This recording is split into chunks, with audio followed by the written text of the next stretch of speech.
on vit dans une société coloniale comme l'Europe, il y a un énorme travail à faire sur soi-même pour comprendre d'où on vient, comment on a été éduqué. C'est quelque chose que je cite souvent parce que dans les années 50, moi j'ai été élevé chez les jésuites à Bruxelles, au collège Saint-Michel. C'était un collège très élitiste. C'était vraiment la pensée catho de droite, bien élitiste. Vous êtes issu d'une famille comme ça d'ailleurs? Pardon? Vous êtes issu d'une famille...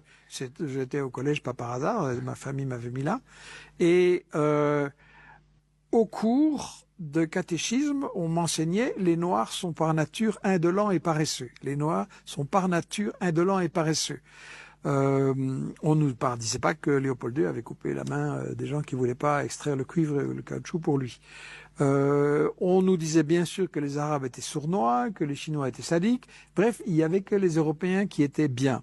Et quelque part, hein, l'Europe qui a, je le rappelle, pratiqué le génocide des Indiens, la traite des esclaves, qui a massacré en Afrique, pour que ce soit accepté, il faut qu'il y ait l'idéologie qui va avec. Les gens qui exécutent, ça ne sont pas des monstres, il faut qu'on les persuade. Et donc l'Église, je rappelle, a eu ce fameux débat. Les Indiens n'ont pas une âme, donc c'est pas un péché de les tuer.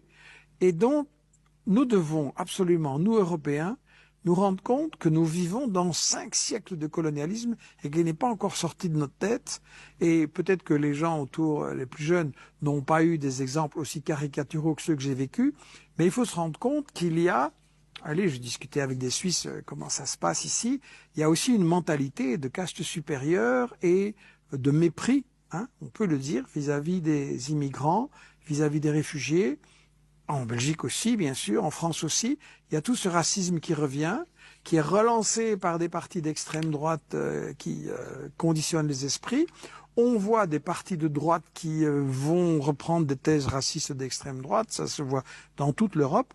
Et donc, voilà, c'est les gens qui marchent dans ces guerres devraient vraiment travailler sur comment les médias les ont conditionnés à accepter une version des faits qui est fausse et une version qui cache les intérêts stratégiques et économiques derrière la guerre.